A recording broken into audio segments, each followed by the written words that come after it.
इसलिए सम्राट अशोक जी का ये अष्टमी के दिन जयंती का हम लोगों ने रखा है। और इस दिन आप जानते ही हैं कि सरकारी तौर पर एक दिन के उपवास कर दिया था हम लोगों ने प्रावधान। हम जब भी आते हैं तो करते हैं माल्यार्पण। तो आज करना चाहिए सर, कुछ लोग हाँ, आज के दिन तो करना चाहिए, यही मेरे मन में बात आई। तो इसलिए हम तो आज भी आकर के कर रहे हैं। ये आम जनता का कोई वोट थोड़ी है, ये लिमिटेड लोगों का वोट है। और आप जान ही रहे हैं कि कैसे कितना कोई मेहनत करता है। कुछ जगह पर तो हम लोगों को आश्चर्य हुआ है, जहाँ पर कि उम्मीदवार जो था वो कह रहा था कि नहीं एकदम पक्का जीत रहे। इसका नामकरण हमने सम्राट अशोक कन्वेंशन केंद्र दिया था।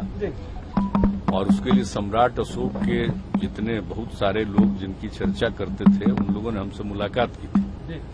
15-16 ईस्वी में हम लोगों ने बात किया कि इसका एक सरकारी ये होना चाहिए उनकी जयंती का। तो उसी में हम लोगों ने कहा कि कब उनका था, क्योंकि इसका कोई ऑफिशियल कोई चीज नहीं था, लेकिन फिर भी हुआ कि उनका अष्टमी से बहुत मतलब था। तो वही सम्राट अशोक का अष्टमी के दिन ये तय किया गया। और उसमें जानते हैं बड़े एक्सपर्ट लोग, जरा पुराना सब कागज निकाल के देख लीजिएगा, तो बहुत लोग कहे कि उनका तो कोई है ही नहीं नाम, कैसे इसका नाम दिए हैं कि उसी दिन उनका जन्म हुआ, उनका जयंती का तो कुछ पता नहीं। तो उसी का जवाब हमने दिया था कि अष्टमी के कारण ही ये सब जगह से राय लिया है, तो लोगों ने माना है। तो इसलिए सम्राट अशोक जी का ये अष्टमी के दिन जयंती का हम लोगों ने रखा है। और इस दिन आप जानते ही हैं कि सरकारी तौर पर एक दिन के उपवास कर दिया था हम लोगों ने प्रावधान, अवकाश का कर दिया था हमने उसी समय प्रावधान। और उसके बाद यहाँ पर भी एक, चूंकि उनका तो कोई तस्वीर पहले से नहीं न है, तो एक उसी तरह से बना करके, तो देखिएगा दोनों रूप में, तो उनका स्वरूप बना करके काफी एक्सपर्ट लोगों को बुला करके वही यहाँ पर तस्वीर। तो हम तो हर बार आकर के यहाँ पर करते रहते हैं माल्यार्पण, और नाम भी यही रखा था।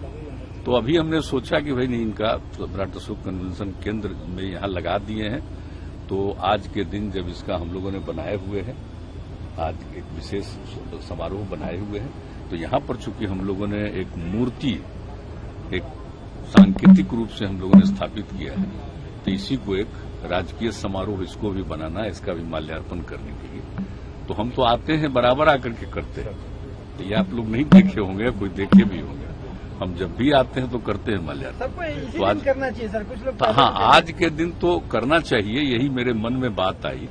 तो इसलिए हम तो आज भी आकर के कर रहे हैं। वैसे तो जब हम यहाँ आते हैं तब करते हैं। तो वो करते हुए एक इसका भी एक सब दिन के लिए एक राजकीय समारोह के रूप में इसका भी, इसको भी शामिल कर दिया जाए। मुख्यमंत्री एमएलसी चुनाव में जो नतीजे आए, एनडीए को भी बढ़त मिली है, अच्छी खासी, क्या करेंगे? एमएलसी चुनाव के जो नतीजे आए, एनडीए को भी बढ़त मिली है, उसमें अच्छी खासी, इस पर क्या करेंगे? अब तो ठीक ही है। अब तो एनडीए का जब चुनाव होता है, जब जानते नहीं ना है आजकल ये कैसा चुनाव है।